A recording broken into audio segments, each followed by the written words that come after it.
Hey, Ben and Katie here, and in today's video we're going to talk about a subject that is really kind of nuanced, and there's just starting to be more awareness around this topic, and it's the topic of high functioning depression.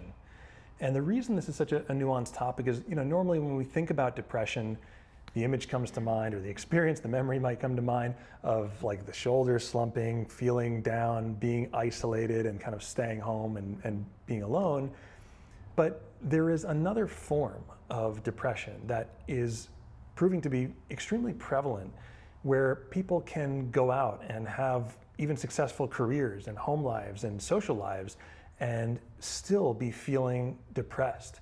And this has been described as anhedonia. So if we think of hedonia, or the hedonic mechanism, as our ability to perceive pleasure, then anhedonia is really defined as the inability to perceive pleasure. And a lot of people are experiencing this, and it's just something that's starting to be talked about now. So I thought we'd make a video of it. We talk a little bit about it, the causes of it, and also how we can start to wiggle our way out of it. And this is something that I think one of the most important things to know is, in certain instances, we might have a propensity to judge ourselves if we're feeling a certain way, especially if we've built up a whole, I don't want to say persona, but a whole, life, essentially, a career, a social life, an identity Yeah. on being a certain way. Yeah. And then we find that more and more as time goes by, we're feeling tired internally and we're not actually feeling that way. And there's this sort of discrepancy between how we're showing out, or how we think we should be, this ideal of ourselves, and how we actually feel on the inside. And it's at times like that that we really want to take inventory, check in, and realize that if this is something you're experiencing, it's okay. It's actually probably far more common, definitely far more common than most people have heard about, as this is a relatively new term. And most importantly, in some sense, it is a normal response to abnormal circumstances, right? We're living in a complex time. We're living in a day and age that requires a lot of attention, that takes a lot of attention, takes a lot of energy. And it makes sense, if we're putting out a lot of energy, or we're healing from a chronic condition where the body's energy systems are being consumed, that the brain naturally gets depleted of its feel-good chemicals, these what we call the dose chemicals: dopamine, oxytocin, serotonin, and endorphins. And when it becomes depleted of those dose chemicals, then it becomes almost chemically impossible, at least temporarily for a time, to feel good, to experience pleasure. And that's where we get to experience this anhedonia. So yeah, I thought we would just really open the conversation about this topic, and do it in an effort to, first and foremost, let you know that if you're falling into this category, if this is resonating with you, you're definitely not alone here. So what are your thoughts on this? Oh my gosh, I have a lot of thoughts, you guys, on this.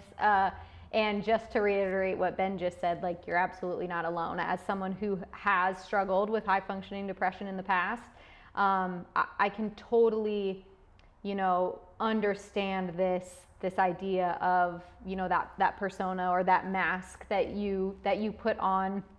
I mean, it can be everywhere. It can be at work, it can be with your friends, all those types of things. And then coming home and kind of falling into just that kind of numb state. And I actually, I think it's really interesting, because a lot of, new research has been showing that, and we obviously talk about fight or flight a lot at Reorigin, but that high functioning depression can be linked with freeze state. So another state of the nervous system, when you're going into that sympathetic state, that what tends to happen is, if, you're living, which most of us are, living in this very sympathetically dominant world that we live in, things are constantly coming in, and we're busy with work and friends and family and kids and all that kind of stuff, is that then when we finally get a moment to ourselves, our nervous system goes into that freeze mode where we tend to shut down.